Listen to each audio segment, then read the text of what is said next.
Le pardon, est-ce que c'est une force ou une faiblesse? C'est vraiment la question qui traverse toutes les sources qu'on analyse aujourd'hui. Et honnêtement, en les lisant, je me suis rendu compte que ma vision était complètement à côté de la plaque. J'ai toujours eu cette image du pardon comme une sorte de capitulation. On serre les dents, on dit c'est bon, on oublie, et puis on passe à autre chose, un peu en position de faiblesse, quoi. C'est l'idée reçue la plus ténace, et c'est pour ça que cette analyse est passionnante. On a là toute une pile de recherches, des articles de psychologie, des méta-analyses scientifiques qui viennent vraiment dynamiter cette perception. L'objectif aujourd'hui, c'est de regarder le pardon sous un tout autre angle. Pas comme un acte de soumission, mais plutôt comme une stratégie de libération personnelle. Un outil puissant pour son propre bien-être. Et la science, justement, a des choses assez étonnantes à nous dire là-dessus. Alors, allons-y. Le premier choc pour moi, en parcourant ces textes, c'est qu'avant même de dire ce qu'est le pardon, ils insistent tous sur ce qu'il n'est pas. Et le premier point, c'est que pardonner, ce n'est absolument pas oublier. Non. Au contraire même, la mémoire est présentée comme une protection. Oui, ça c'est fondamental. Oublier, ce serait s'exposer à être blessé de la même manière une seconde fois. Le pardon n'exige pas du tout l'amnésie. Le deuxième point, qui est tout aussi important, c'est que pardonner, ce n'est pas excuser, ce n'est pas minimiser la gravité d'un acte. On peut tout à fait pardonner une trahison tout en continuant de penser que c'était un acte inacceptable. Et enfin, le troisième mythe, c'est que pardonner n'implique absolument pas de se réconcilier. Ah, attendez, ça c'est un point qui change tout. Parce que l'idée qu'on se fait du pardon, c'est souvent cette image un peu forcée, de la poignée de main, de l'accolade. Mais ce que disent les sources, c'est qu'on peut pardonner à quelqu'un et décider de le rayer de sa vie. Exactement. Les deux ne sont pas liés. C'est ça. C'est la distinction clé que propose le Greater Good Science Center de Berkeley, une de nos sources principales. Le pardon, c'est un processus intérieur, unilatéral. C'est un travail qu'on fait sur soi, pour soi. Pour soi, oui. C'est décider de lâcher prise sur la rancune, sur le ressentiment, sur le désir de vengeance qui nous ronge de l'intérieur. La réconciliation, par contre, c'est un processus extérieur et bilatéral. D'accord. Ça demande que les deux parties s'engagent, qu'il y ait des excuses, une confiance à reconstruire. Ce sont deux choses totalement différentes. On peut très bien pardonner à quelqu'un sans jamais plus lui adresser la parole. C'est une libération personnelle, en fait. On se libère d'un poids sans attendre quoi que ce soit de l'autre. Et c'est là que j'étais la plus surprise en lisant ces papiers. On quitte la philosophie pour entrer dans le laboratoire. Il y a une méta-analyse sur PubMed, donc du lourd scientifiquement, qui dit noir sur blanc, pardonner, c'est objectivement bon pour la santé. C'est fou, non? C'est un tournant majeur dans la compréhension du sujet. On sort de la sphère purement morale ou spirituelle pour entrer dans la psychobiologie. Les bénéfices sont concrets, ils sont mesurables. Si on se base sur les recherches compilées par l'American Psychological Association, une autre de nos sources, les effets sur la santé mentale sont spectaculaires. On parle d'une réduction significative de l'anxiété, des symptômes de dépression et surtout du stress chronique. Et ce stress, j'imagine qu'on peut le mesurer. Tout à fait. On observe une baisse du taux de cortisol, la fameuse hormone du stress. Quand on rumine une offense, notre corps est en état d'alerte permanent. Pardonner, c'est un peu comme appuyer sur le bouton off de cette alarme. D'accord.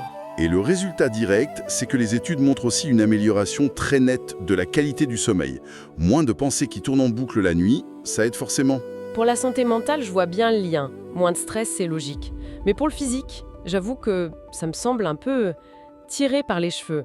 Comment est-ce que le simple fait de décider de ne plus être en colère peut concrètement faire baisser ma tension artérielle?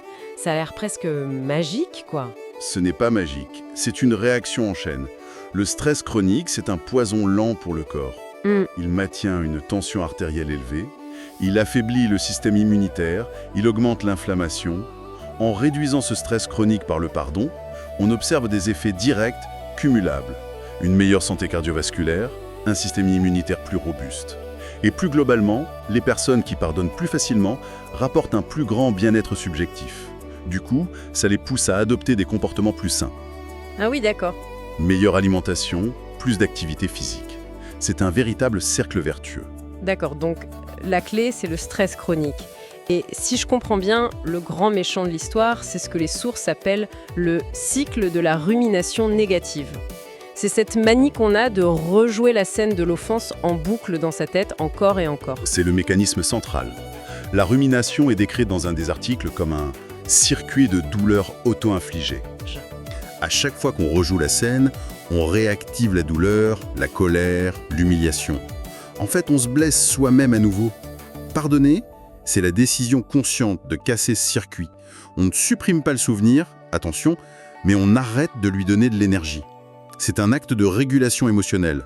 On reprend le contrôle. Et comment on fait ça, concrètement? Les sources décrivent plusieurs leviers psychologiques. Le premier, c'est de développer une forme d'empathie. Alors, attention, pas de l'empathie pour l'acte, qui peut rester inacceptable, Oui, bien sûr. mais de l'empathie pour la personne en tant qu'être humain complexe, faillible. Essayer de comprendre, sans excuser, ce qui a pu l'amener à agir comme ça. Ça permet de sortir de cette vision binaire du Du monstre et de la victime? « voilà ». Ça aide à dépersonnaliser l'offense, en quelque sorte. D'accord. Et ça mène au deuxième levier, la maîtrise cognitive. C'est une compétence qui se travaille, un peu comme un muscle. C'est la capacité à observer ses propres pensées négatives, de rumination, en se disant « Ah, tiens, la voilà qui revient ». Sans se laisser emporter. Exactement. Sans s'y accrocher, sans la laisser prendre le contrôle, on la laisse passer, comme un nuage. C'est transformer la douleur brute en une expérience dont on peut tirer une sagesse, une résilience. La blessure devient une cicatrice. Et une cicatrice, c'est la preuve qu'on a guéri. D'accord, donc on a les bienfaits, on a les mécanismes, mais il y a un éléphant dans la pièce que je vois venir, le mythe le plus tenace. Si on pardonne, est-ce qu'on ne donne pas un passe-droit à l'autre? Est-ce que ça ne veut pas dire « c'est pas grave, oublions tout » et donc renoncer à la justice? C'est la grande confusion. Et pour la dissiper, j'aime beaucoup une analogie qui est dans une des sources, celle du sac à dos rempli de pierres. La rancune, c'est ce sac à dos. On pense qu'en le gardant, on punit l'autre. Mais en réalité, c'est nous, et nous seuls, qui portons ce poids chaque jour. Pardonner, ce n'est pas dire à l'autre « je te décharge de ta faute ». C'est se dire à soi-même « je décide de poser ce sac, parce qu'il est trop lourd et qu'il m'empêche d'avancer ».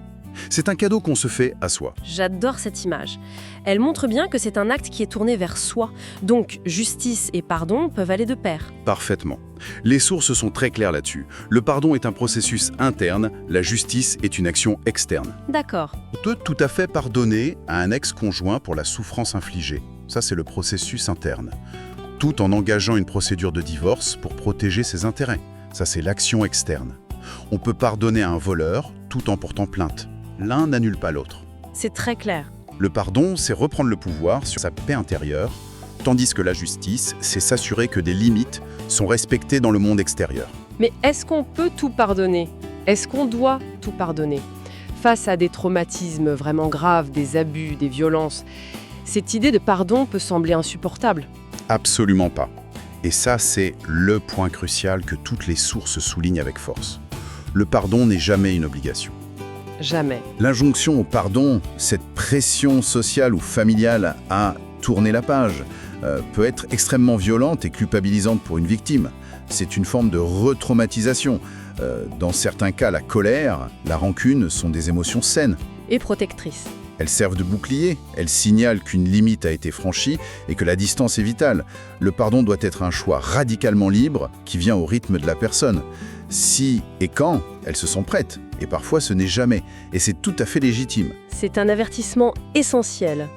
On a beaucoup parlé de l'individu, mais un des articles nous emmène beaucoup plus loin, presque dans l'anthropologie. Il parle du pardon comme d'un avantage évolutif pour l'espèce humaine. Ça m'a paru très contre-intuitif au premier abord. On imagine plutôt la loi du plus fort, œil pour œil, dent pour dent. Et pourtant, c'est une idée puissante. Pour nos ancêtres chasseurs-cueilleurs, la survie ne dépendait pas de la force individuelle, mais de la cohésion du groupe. De la coopération. La coopération était vitale. Or, dans tout groupe, il y a des conflits, des trahisons, des offenses. Un groupe qui est incapable de gérer ces conflits, où la vengeance est la seule réponse, finit par s'auto-détruire. Le pardon est apparu comme une sorte de lubrifiant social, un mécanisme qui permet de réparer les liens, de restaurer la confiance et de maintenir la coopération. C'est une force de résilience pour la communauté tout entière, en fait. Précisément. Une tribu capable de pardonner était plus stable, plus unie et donc plus apte à faire face aux menaces extérieures. Et cette idée, on la retrouve chez de grandes figures de l'histoire. Gandhi, qui est cité dans nos sources, disait « Les faibles ne peuvent jamais pardonner. Le pardon est l'attribut des forts. » Ça renverse complètement la perspective. Totalement. Pardonner, ce n'est pas de la faiblesse, c'est un acte de courage et de puissance. Donc si je résume le chemin qu'on vient de faire, On est parti de l'idée du pardon comme faiblesse, comme un aveu de défaite, et en suivant le fil de ces recherches, on arrive à une vision totalement opposée. Le pardon est un outil de pouvoir personnel, un choix stratégique pour sa propre santé, physique et mentale. C'est ça. C'est un processus interne qu'il ne faut surtout pas confondre avec la réconciliation et qui, on l'a bien dit, n'est jamais une obligation. C'est une synthèse parfaite du parcours. On a vu que le pardon est une compétence qui se cultive, un moyen de reprendre le contrôle sur ses émotions et de transformer une blessure en force.